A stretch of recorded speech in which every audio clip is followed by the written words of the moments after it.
buzzing. The engines all looked up. Harold the helicopter soon touched down in a field close to the sheds. The engine saw a tall, skinny man climb out of Harold and walk over. "Good morning," called the man with a heavy accent. The engines glared. "Allow me to introduce myself. My name is Mr. Power. I am to be your new controller until Mr. Sir Topham Hatt to you," ordered Duck. Right. Until Sir Topham Hatt returns. I need to speak with him at once. Where can I find him?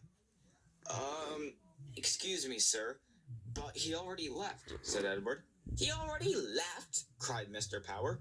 "Well, who's been in charge?" "I have, sir," said Edward. "He already left?" cried Mr. Power. "Well, who's been in charge?" "I have, sir." "You?" cried the controller. "What was your controller thinking?" "He was thinking, since you hadn't arrived yet, he had to give the railway to someone who could manage. Edward was that someone," scolded Gordon. "Well, I can see that there's some work that needs to be done around here then," said Mr. Power. "Eduardo."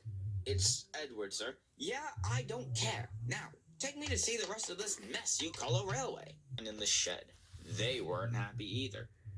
"Disgraceful," fumed Gordon. "Disgusting," put in James. "Despicable," finished Henry. "That controller's a nuisance," cried out Donald Douglas. "You all need to give him a chance," said Toby sympathetically. "Sure, he's a bit rude, but I'm sure he knows what he's doing." "I'm sorry to say he didn't."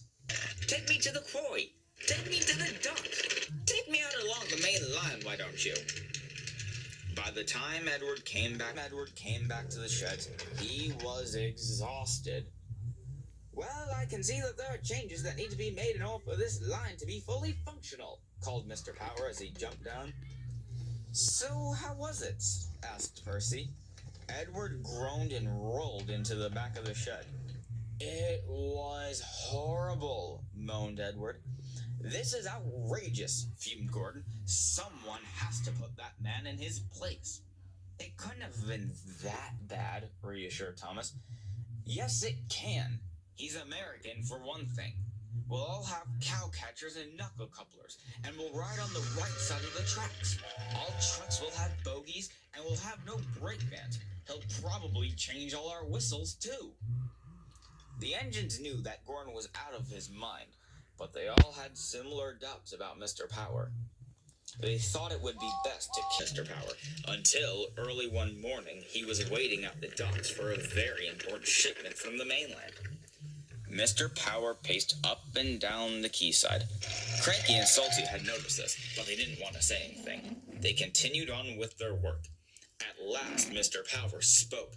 "This is absurd," he cried out. "My shipment was supposed to be here over an hour ago. Hey, you up there, big guy." "I have a name, sir," said Cranky, quite annoyed. "Oh, I couldn't care less about that." Cranky groaned.